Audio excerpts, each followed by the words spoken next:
Chronique de Guy de Maupassant, le 22 octobre 1876, paru dans La République des Lettres. Gustave Flaubert. De temps en temps, parmi les écrivains qui laisseront leur nom à la postérité, il s'en trouve qui se font une place spéciale par la perfection et par la rareté de leurs œuvres. D'autres, à côté, produisent abondamment, mêlant le rare au banal, les choses trouvées aux choses communes, et forçant le critique et le lecteur à un travail considérable pour démêler ce qui doit rester de ce qui doit disparaître. Mais eux, par un enfantement laborieux et patient, produisent une œuvre absolue, parfaite dans l'ensemble et dans les détails. Et si tous les ouvrages de ces auteurs n'obtiennent pas auprès du public un succès absolument égal, il y a toujours au moins un de leurs livres qui reste dans l'histoire des lettres avec l'étiquette de chef-d'œuvre, comme ces tableaux des grands maîtres qu'on place au Louvre dans le Salon Carré. M. Gustave Flaubert n'a encore produit que 4 livres et tous resteront. Il se peut qu'un seul soit qualifié de chef-d'œuvre, et cependant les autres ne l'auront certes pas moins mérité que celui-là. Tout le monde a lu Madame Bovary, Salammbô, L'éducation sentimentale et La tentation de Saint-Antoine. Tous les journaux ont fait si souvent l'analyse de ces ouvrages que je n'ai point l'intention de la recommencer. Je veux parler d'une manière générale de l'œuvre de M. Flaubert et y chercher des choses que tout le public n'y a peut-être pas vues jusqu'à présent. Les gens qui jugent tout sans rien savoir et qui s'empressent, aussitôt que vient de paraître un livre d'un genre nouveau et inconnu, d'y attacher, comme une pancarte, la bêtise de leur jugement, qu'ils croient être éternelle, ont proclamé bien haut, à l'apparition de Madame Bovary, que M. Flaubert était un réaliste, ce qui, dans leur esprit, signifiait matérialiste. Depuis, il a publié Salammbô, un poème antique, et Saint-Antoine, une quintessence des philosophies. Cela ne fait rien. Des journalistes compétents l'avaient baptisé matérialiste. Et matérialiste il est resté, pour les cerveaux rudimentaires des gens bien pensants. Ce n'est point ici la place de faire l'histoire du roman moderne et d'expliquer toutes les causes de l'émotion profonde soulevée par l'apparition du premier livre de M. Flaubert. Il me suffira de faire ressortir la plus importante.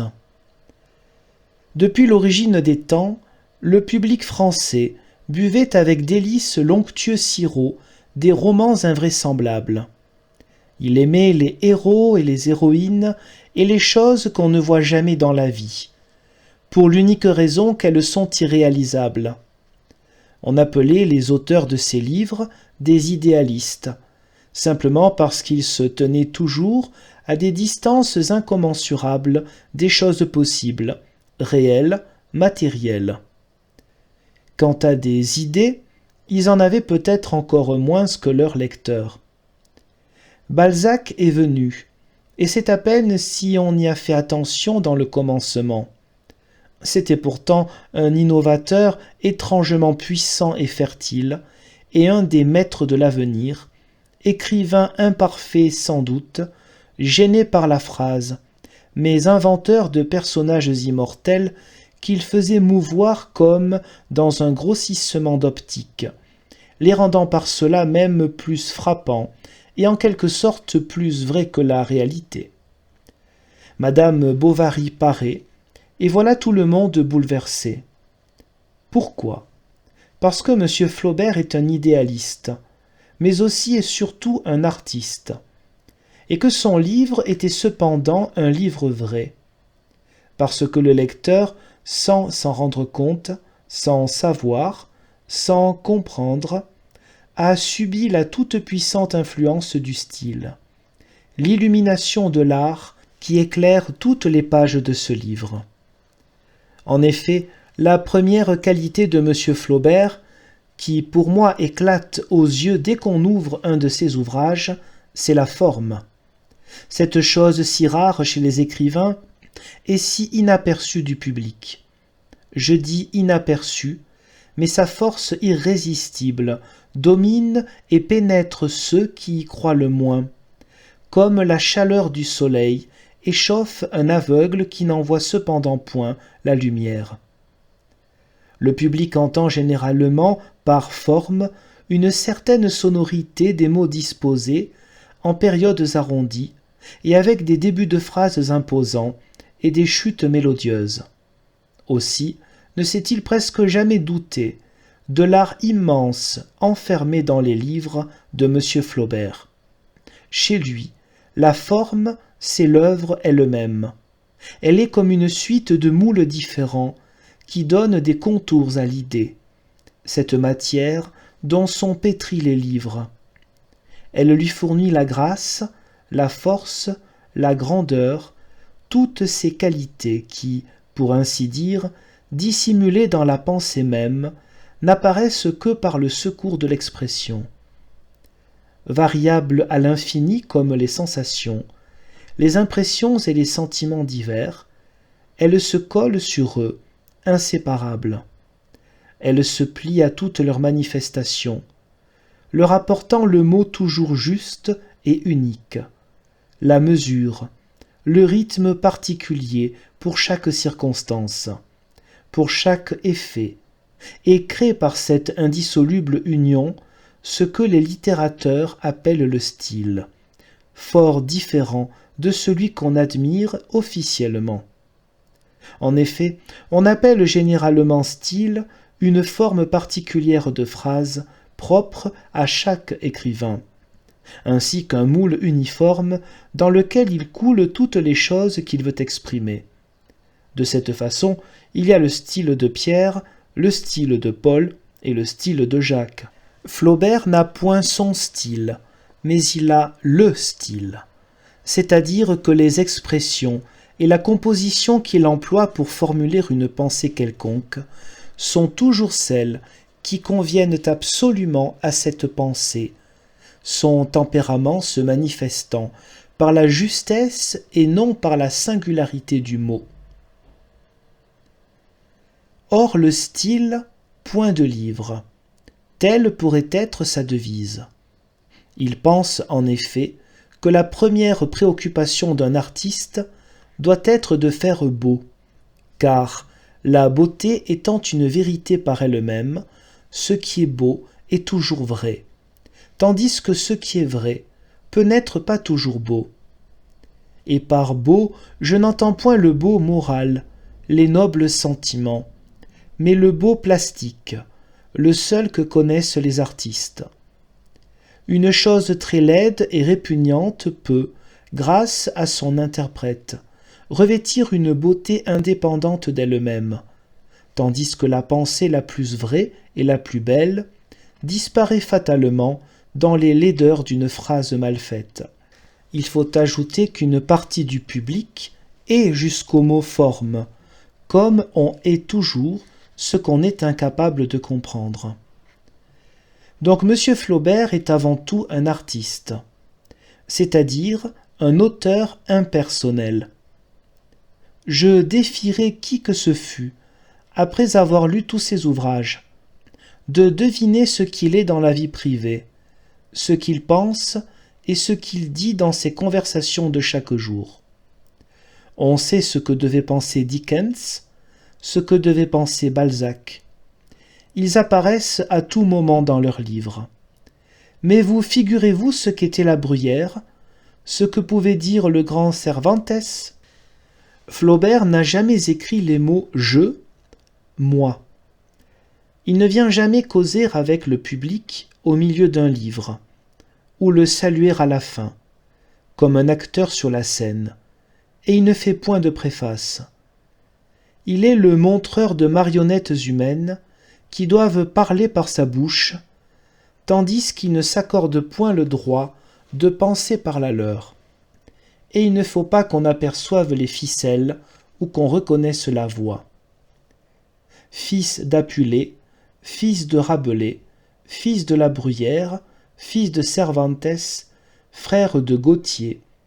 Il a bien moins de parenté avec Balzac, quoi qu'on en ait dit, et encore moins avec le philosophe Stendhal. Flaubert est l'écrivain de l'art difficile, simple et compliqué en même temps, compliqué par la composition savante, travaillée, qui donne à ses œuvres un caractère frappant d'immutabilité. Simple dans l'apparence, tellement simple et naturel qu'un bourgeois, avec l'idée qu'il se fait du style, ne pourra jamais s'écrier en le lisant « Voilà, ma foi, des phrases bien tournées ».